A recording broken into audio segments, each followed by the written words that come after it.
Selamat pagi kepada anak didik kami seluruhnya. Kali ini kita akan memasuki materi kita yang pertama di semester ini. Untuk materi kita yang pertama adalah arti dan makna gereja. Kita harus mengetahui terlebih dahulu bagaimana poin-poin penting tentang arti dan makna gereja, hakikatnya, dan konsekuensinya. Dan kita harus melihat tujuan pembelajaran kita agar kita mampu memahami arti hakikat dan konsekuensi dari gereja sebagai umat Allah. Kita masuk ke yang pertama, apa itu gereja? Gereja memiliki dua sudut pandang besar yang berbeda. Gereja dilihat dari sebagai bangunan atau secara physically, dan gereja sebagai persekutuan umat Allah. Sekali lagi, gereja bisa dilihat dari dua hal tersebut. Secara etimologi, akar dari kata gereja uh, dalam bahasa Portugisnya yaitu igreja, bahasa Latinnya yaitu ecclesia. Ya, sekali lagi bahasa Portugis dari gereja adalah igreja. Sedangkan dalam bahasa Yunani ecclesia yang artinya mereka yang dipanggil, baik itu dari kaum atau golongan. Eklesia juga berarti kumpulan atau pertemuan rapat.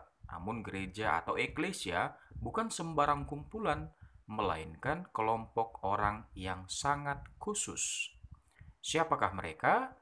Yaitu menurut Konsili Vatikan kedua dan berdasarkan dasar biblisnya, mereka adalah pengikut Yesus yang telah dibaptis dan bersekutu dengan gereja dan menerima rahmat atau sakramen, pengakuan iman dan sebagainya, dan bersatu dengan paus.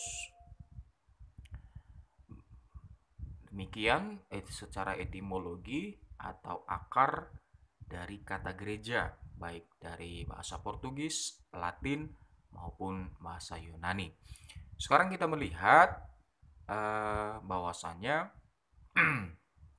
cara pandang tentang arti gereja. Seperti yang saya katakan tadi, gereja itu adalah gedung atau secara fisik tempat. Gereja adalah rumah Allah, tempat beribadat, misa, atau merayakan ekaristi. Umat Katolik atau umat Kristiani secara umumnya. Sekali lagi, gereja adalah tempat atau gedung untuk merayakan misa atau perayaan ekaristi. Selanjutnya, gereja adalah ibadat. Gereja adalah lembaga rohani untuk menyalurkan kebutuhan manusia dalam relasinya dengan Allah lewat ibadat-ibadat. Kita masuk ke bagian selanjutnya, yaitu gereja adalah ajaran. Gereja adalah lembaga untuk mempertahankan dan mempropagandakan seperangkat ajaran yang biasanya dirangkum dalam sebuah buku yang disebut katekismus. Katekismus ini adalah sumber referensi tentang pewartaan. Gereja adalah organisasi atau lembaga sejagat atau internasional. Gereja adalah organisasi dengan pemimpin tertinggi di Roma. Ada pimpinan paus, uskup, pastor, biarawan, dan umat. Kemudian, gereja adalah umat pilihan. Gereja adalah kumpulan orang yang dipilih dan dikhususkan Allah untuk diselamatkan. Gereja adalah bagian sosial. Gereja adalah lembaga yang menyelenggarakan sekolah-sekolah, rumah sakit, rumah macam-macam usaha, dan menolong orang-orang yang miskin.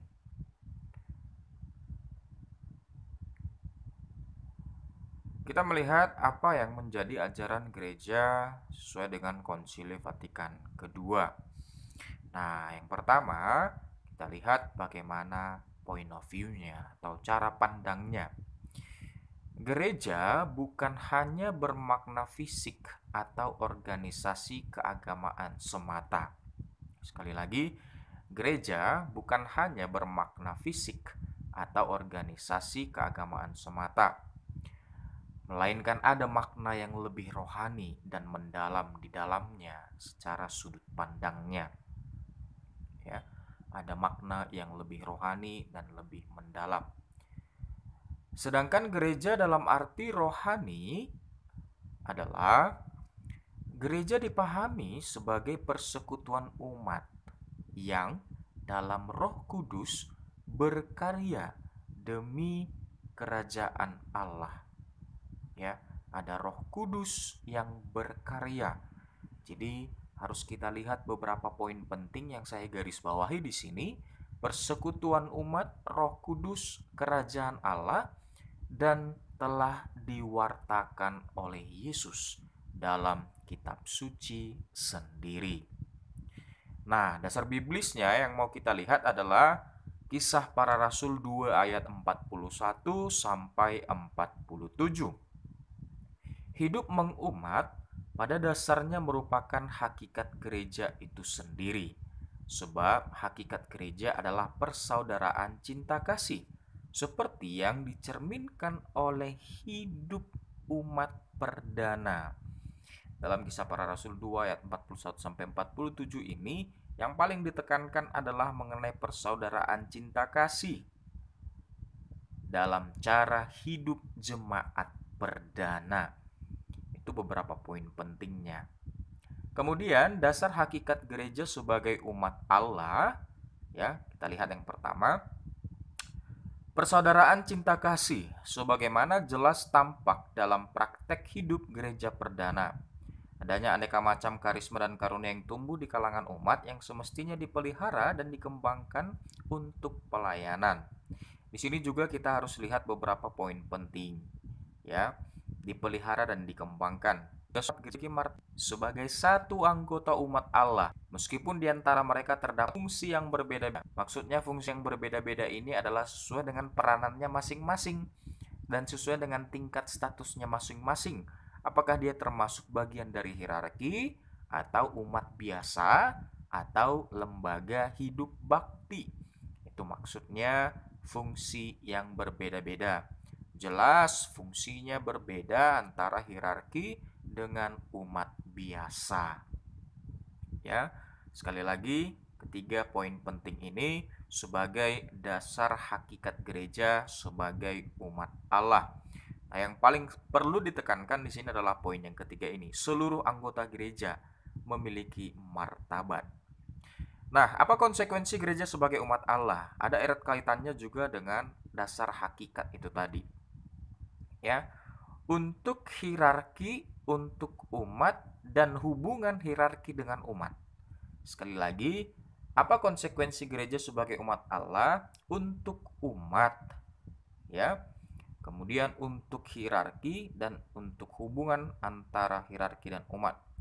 Untuk umat aktif ambil bagian dalam kegiatan-kegiatan hidup menggereja di lingkungan atau di wilayahnya. Ya, umat aktif ambil bagian dalam kehidupan atau kegiatan menggereja di lingkungan atau wilayahnya. Itu harus disadari sebagai kesatuan dengan umat lain. Ya, itu poin pentingnya. Nah, kemudian untuk hierarki itu apa? Yang pertama, hierarki mesti menyadari bahwa tugasnya adalah tugas pelayanan, memberi ruang dan tempat bagi umat untuk berperan aktif ikut dalam membangun gereja. Itu berdasarkan pelayanan atau diakonia yang dimiliki oleh kaum hierarki. Kemudian, hierarki harus memandang umat sebagai partner kerja dalam membangun gereja. Partner berarti ada mitra, ya, bukan hanya sepihak saja, melainkan ada dua belah pihak yang bekerja sama. Hierarki juga harus memperlakukan seluruh anggota gereja sebagai satu umat yang memiliki martabat yang sama. Ya, jadi tidak dilihat secara spesifik dari beberapa latar belakang, baik dari segi status, kedudukan, ekonomi, tidak. Tetapi hierarki itu harus melihat umat Allah memiliki martabat yang sama. Nah, sekarang kita akan mendalami materi kita dengan beberapa pertanyaan yang sudah saya siapkan. Kamu bisa membaca dengan baik dan dengan teliti apa-apa saja yang menjadi poin-poin penting sebagai pendalaman materi kita, ya. Eh, apa arti hakikat dan konsekuensi? Bagaimana hubungan dan konsekuensinya? Apa saja yang menjadi tugas kita sebagai umat Allah? Dan dalam kitab suci, mari kita cari apa hubungan persekutuan hidup dengan umat Allah. Dan kamu akan saya tugaskan untuk membuat sebuah rangkuman dari pembelajaran singkat yang tadi yang saya berikan, ya. Itu sebagai pendalaman materi kita 5 soal penting ini. Saya rasa ini adalah soal yang bisa kamu kerjakan dan bisa kamu simak baik-baik maknanya.